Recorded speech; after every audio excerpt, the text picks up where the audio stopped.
My name is Ian Urbina. I'm an investigative journalist. I'm the director of the Outlaw Ocean Project, which is a nonprofit news organization in Washington, D.C.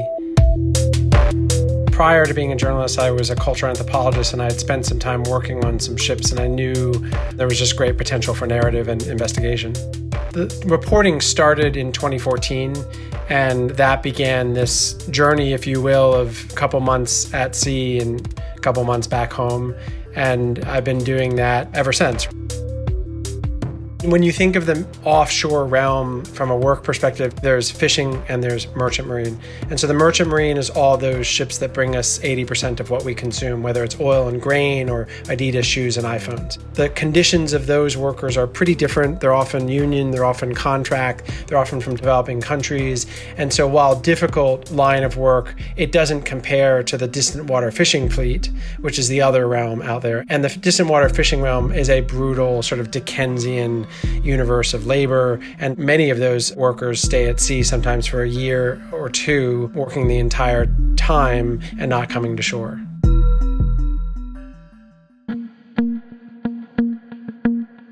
There are a bunch of things that have just been made worse by COVID. Ports imposed new security measures that limited the ability of crew to get off the ship and come on land. So that meant that seafarers were oftentimes working a 2-year contract and never coming to shore.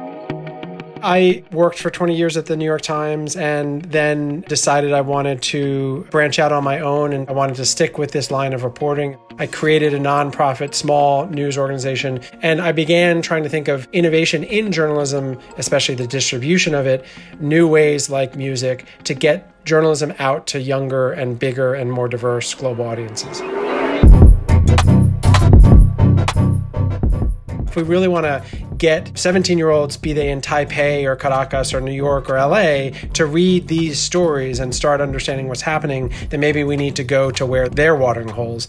And that's sort of almost like a gateway drug, if you will, or an on-ramp to get them from listening to music over to reading about what we want them to read.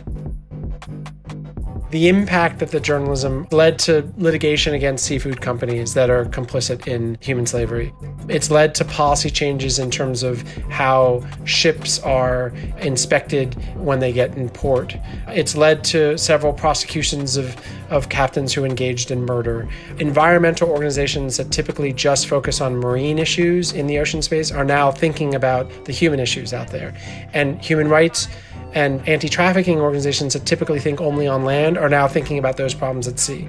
But generally speaking, I think the most important accomplishment, if you will, is that it's generally pushed out a sense of urgency and fluency among a lot of readers. And some of those readers are editors at other news outlets that are now more inclined to be covering the topic.